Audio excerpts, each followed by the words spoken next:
Hello people, I know it's been a very long time. It's your brother Antonio Armas coming in for another video. Pretty much, how are you guys? It's been a long time. It's been a journey, it's been a process, mentally, physically, emotionally, spiritually. It's been a long journey. It's been a very long journey. That being said, I want to bring to you guys something that's very personal to me. I want to bring to you something that's impactful, that's useful, and that you can actually hopefully listen to and feel inspired and motivated to chase your dreams, chase things that make you a better person, that make you a better human being, because at the end of the day, what we do in this life matters. And like they said in Gladiator, what we do echoes in eternity.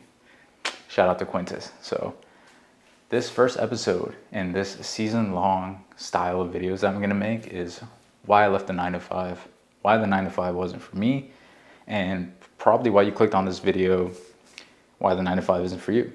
So we'll dive into my 9-to-5 history. I first started working when I was 14 years old. My first job, believe it or not, was actually selling cell phones. I was actually working at a Metro PCS store. Out of all stores, I worked at a Metro PCS. That gave me a lot of perspective as to what it meant to work hard, and how if you get good at a specific skill, you can actually leverage the amount of time that you spend somewhere, and it doesn't scale incrementally. So a 9-to-5 incentivizes you to do things in a way that takes more time to achieve a certain goal. So if you're tasked with, let's say, cooking or being a fast food worker or being a server or whatever, you're incentivized to just do things on an hourly basis, and then you'll get paid for the amount of time that you spent there. Versus leaving a 9-to-5, it all becomes about efficiency and being a true professional. So I'll give you an example.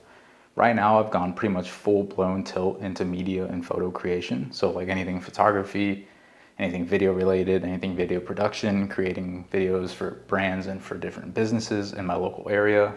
That incentivizes me to not only get the job done, but to get it job done professionally and in an efficient pace that can ultimately turn around and cause the client to have a better experience, to have more customers, to retain more value, and to just have more brand awareness. So that's a big shift from going from a 9-to-5, because at a 9-to-5, like I said before, you're incentivized to do things on an hourly basis, meaning you're quite literally trading your time for money. I think a lot of people have woken up since 2020 and have wanted to start something on their own. If you're finding this video, I think we're very much aligned, and I can share my story with you and help you figure out exactly why you should just take the leap and do for it. Now, here's a couple of things that the 9-to-5 app offers you that are pros that you might want to keep if you're not willing to part ways with them. Number one, they'll provide you a lot of consistency and stability. You know what you're doing. You're hitting clock in, and then you're hitting clock out at the end of the day. Clock in the first day, clock in at the end of the day. That's a 9-to-5. So there's a lot of consistency there, and you can actually build a predictable income and just a predictable day. At the end of the day, humans are creatures of habits and creatures of routines and creatures of certain thinking patterns that we really like and that we really want to keep as consistent as possible, because that's just the way our brains are wired. We want to be able to predict certain outcomes in our head. Have you ever caught yourself listening to one of your friends or family or a speaker speak, and you finish their thought in your head before they actually finish speaking? So our brains are always trying to quantify and calculate exactly what somebody's going to say and have a predictable answer ready to go. So a 9-to-5 is a lot like that. You're gonna go in there, you're gonna get paid for the amount of time you worked, and then leave.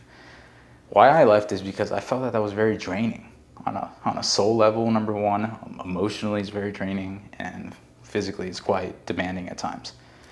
So my first job at that sales store, being a rep as a 14-year-old, gave me a perspective that, well, at least in the world of sales, I can actually make my time more valuable if I add more value, or if I uncover a client's needs, or if I make them feel like I listened to them, I presented the product, and I gave them a service that was ultimately exactly what they wanted and needed, or that they didn't even know they wanted and needed. So I kind of upsold them. So a 9-to-5 is going to give you that predictability, that stability, but that might not be for you. So that was my first job. That was the first thing I ever had when I was 14. I was freshman. I did that from a freshman into a sophomore year of high school. So I did that for 2 years.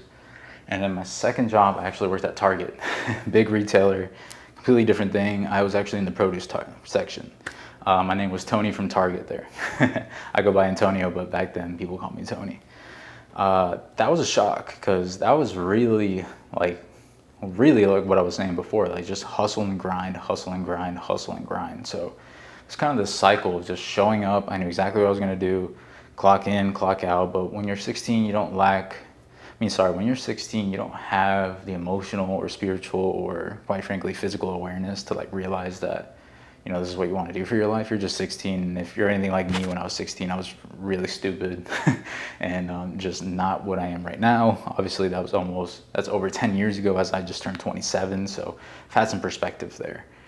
And then my third job after that, I actually worked at the yacht club. I worked at a yacht club. I was a food runner. So I would run foods, and that was the first time that was junior year into senior year of high school. That was the first time I really realized that connections will take you so far in this life, because I was meeting people who were, you could say they were on an upper echelon in society, meaning they had enough money to pertain to the yacht club, number one. Number two, they had things and people around them that elevated their status. So they were able to come to a place like the yacht club, sit down, order food, order drinks. Everyone knew them. They were like the boss, they were like the man, or they were that couple that everyone wanted to be around, emulate, and be more like of.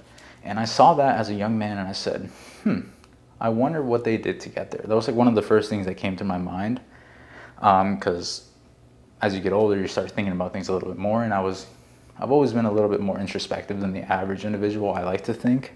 So I would just pay attention to those certain kinds of people that would come in, and that they would be able to just quite literally turn all the attention to the room to them and be like, dang, like I want to be like them. Like I want to be that guy that rolls up in a brand new Mercedes, and like they walk in and they're like, yeah, thank you, Mr. and Mrs. John. Your table's ready. This is your server. This is your runner. We have everything set up for you. Don't worry. We know what you want. Like boom. It was just this level of treatment that you could tell they didn't work 9 to 5. They didn't have anyone telling them what to do or when to clock in or how to be themselves. They were just successful, so they were able to go to that next level. And that was really charming for me. And then my fourth, like most serious job I've had, which was like my most traditional 9 to 5, and then I'll go into things I did after that, but I worked at AT&T. I was at a retail location. It was a corporate store, and it was a level 3 store, meaning it was the biggest retail store that you could possibly have next to like a flagship store. So this was located where I live in Sarasota, and it was just a sales position, of course. So again, I was able to leverage my people skills, my communication, the way I looked, the way I dressed, to influence people to buy things from me that they didn't even know they needed. So these skills really showed me that if at one point in my life, and I ultimately did that, I wanted to start my own thing, I could, because I had the skills. I had put in the work to be able to speak and talk to people and communicate with them and connect with them, which is very important. You don't necessarily have to know everything about anything, but you need to know how to talk to people. You need to know how to get them to trust you and to come in and see you as a person of authority, person of charm, or a person of power, and listen to you. As soon as you get them listening, you can sell them. You can sell them a product, you can sell them a service, you can sell them your business, you can pitch them a brand, you can pitch them something that you're developing, or get an investor into your company. I've seen this happen many times, and I know that is really real. And ever since that, I quit when I was just about to turn 21. So I worked there from age 19 to 20, and then I quit because I really felt like I needed to do my own thing. And then for a while there, I was just having some odd jobs. I did some door-to-door sales. I sold solar door-to-door for 2-3 years. Then I did some other kind of sales, life insurance sales, health insurance sales. I flirted around with a serving job, things like that, and until I landed into what I'm currently doing right now, which is the whole reason why I'm revamping this YouTube and doing this all over again. And I want to make this as big as possible, because I know that the person behind this camera that I'm speaking to, that this is making sense to. Like, this is what you have been wanting to do, but you haven't felt that push, or you haven't felt that motivation enough to just go ahead and do it. So I will start this off by saying a really good story that I've learned. It's of the Chinese farmer. Now, if you guys don't know the story of the Chinese farmer, I'm going to tell you. So one day, a Chinese farmer is sitting in his humble abode and outside of the countryside, and he has a son, and he loves his son very much, and his son is working the field. In come some horses, his horses. And with his horses, there's one horse that comes in that he doesn't know where this horse came from. He's like, what's going on with this horse? So his son goes over there and he's trying to get these horses in, and that horse actually tramples in his son because he's a wild horse and he's not trained, he hasn't been domesticated, he's just a wild steed. Comes, tramples him, breaks his arm. Boom, breaks his arm. Everyone from the village hears about this. The next day they come and visit the Chinese farmer. And they tell him, oh man, that was such a bad thing that happened to you. Like, I can't believe that happened to your son. Is he okay? He broke his arm. Like, what's going on? How's your son? And he's like, well, we'll see. We'll see if it's a good thing or a bad thing. So the next day comes and a military group is rolling by. And they stop and they observe the farmer and his son. And they say, okay, his son is unable to go to war or to join the military because of the fact that his arm is broken, he can't be a good fit. So then the townspeople see this and they say, oh my God, your son doesn't have to go to war anymore. He doesn't have to join the military because his arm is broken. That's actually pretty good because, his probability of dying is significantly increased if he goes to war. And the farmer says, oh, we'll see. So the point of this story is to just give you perspective as that things happen in your life and you can use them to either be a good or a bad thing. I went through a period of immense emotional and physical doubt of my own self, and I was very unclear at what I wanted to do. But adopting and hearing this story into my perspective was like, well, I'll see. I'll see before I make a decision, before I make an assumption, before I rule this to be absolute truth. I'll hear it out. Let's see if I can use this for good or if I can change the bad and transmute it into something good. That's my perspective. That's who I want to be as a person. I want to be a positive person. I want to be a net positive to humanity. And I want to be someone who just radiates the energy of abundance and just connects with people on a soul level. That's what I want to be in this life. And I think that's what I am. So quitting the 9-to-5 was very much aligned with that, because if I hadn't done that, I don't have enough time to introspectively look at myself and connect with what is really going on within me and deal with those problems. So if these things speak to you, this is kind of going to be the topic of the channel going forward, is how to realize the potential and the importance that your soul has, and how important that you really are in this whole thing, and to really hone in on that. Don't waste any more time. The moments that we share on this earth are very precious, and they need to be used to the highest degree that you can. You don't want to sit there and think that you have more time, because I've thought that way. And then now I'm 27 and I feel like, holy crap, like I was just 20 years old like 2 minutes ago. What the heck, I'm almost 30? Like that's crazy to me.